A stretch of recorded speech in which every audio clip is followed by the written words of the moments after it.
Ngizoqala nje ngisho ukuthi thina madoda sinale nkinga yokuthi siyalisaba ihlazo.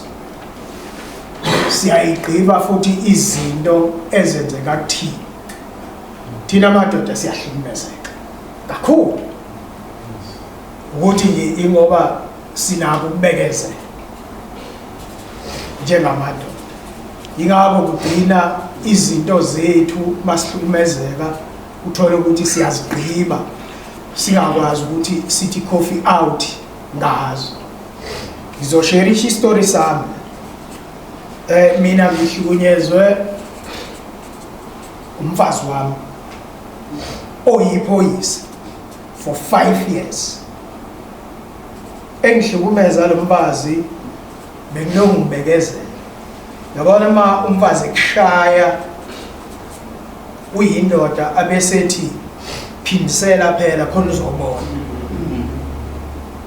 Ubona ukuthi lo mfazi ngingambamba nje ngimhlafune ngiqede kodwa manje ngenxa yokuthi uthi phindisela khona uzobona. Usabelelo gama ukuthi ubheke phansi.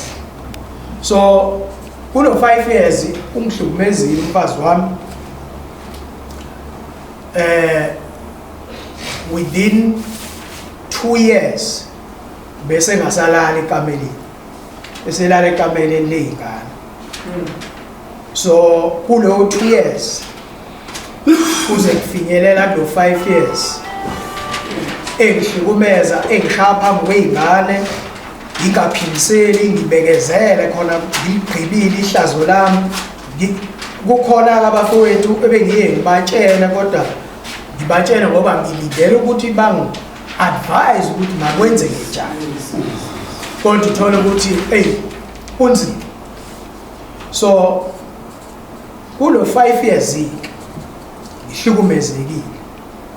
Kufike la ekugcineni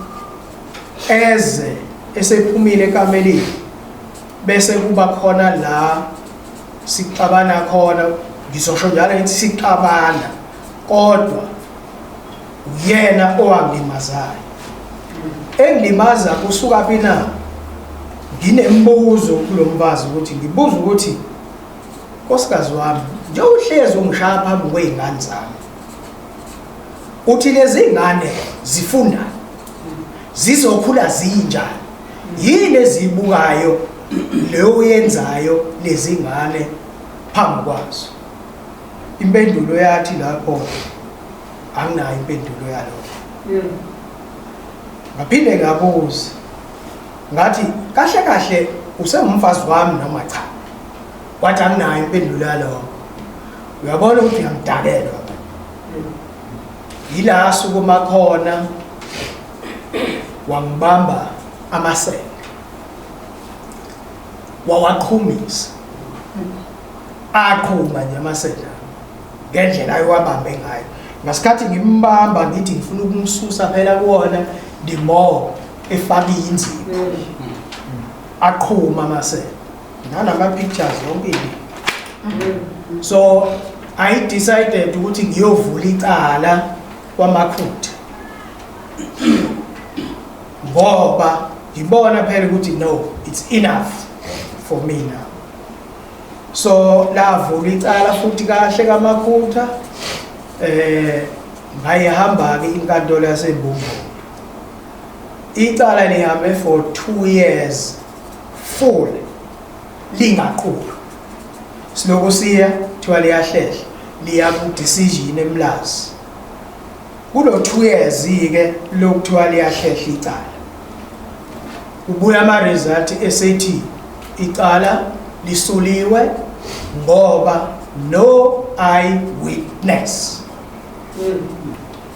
Right, lisuliwe ke icala kwayena lo mfazi bese ngifakela iprotection order ukuthi angabe ngisaba kwami. Nebala futhi ngaphuma ngangaba kwami. So ngifuna ukusherisha le story nje sokuthi uma samadoda kwethiwe asireport asiwavula amacala. Now ngilivulile icala aliqulwanga for 2 years lingaqulwa ekugcineni kwathiwa leli cala seliphelile lingakaze liqulwe ngakaze libizwe for ama-interview khona ka-decision eMlazi. So ngaleyo ndlela nginako lokho ukuthi yes singahlukumezeka samadoda but siyo-report sivula amacala. Ungabe lawo macala asazoqhubeka yini na? Aqulwe ezimina lingazange liqulwe la. So angazi noma mhlawumbe ngenxa yokuthi unkosikazi wami ngoba wayeyiphoyisa ingako la nyathelwa leli cala, anginalo ulwazi lapho. Kodwa nginako ukuthi thina njengamadoda ukuzwakala kwethu noma ukukhuluma kwethu njengamadoda akumukeleki. Akumukeleki emthethweni, kungamukeleki nje ingako kuze kulidele ekuthinini endodeni uthole isivele ingqondo ihlokha bese kufika la isibulala, yenza konke kufanele ukuthi ikwenze okungekuhle. Akukuhle ukubulala, ngiyaphinda lokho, akukuhle ukubulala kuphela if kukuthi anisazwani nomuntu wesifazane. Ngicela ukusho moshiye uhambe uyoqala kabusha impilo. Ngebhadi-ke kwenzeka konke lokhu kakwenze ukuhlukumezeka kwami emsebenzini engangisebenza kuwona kamasipala.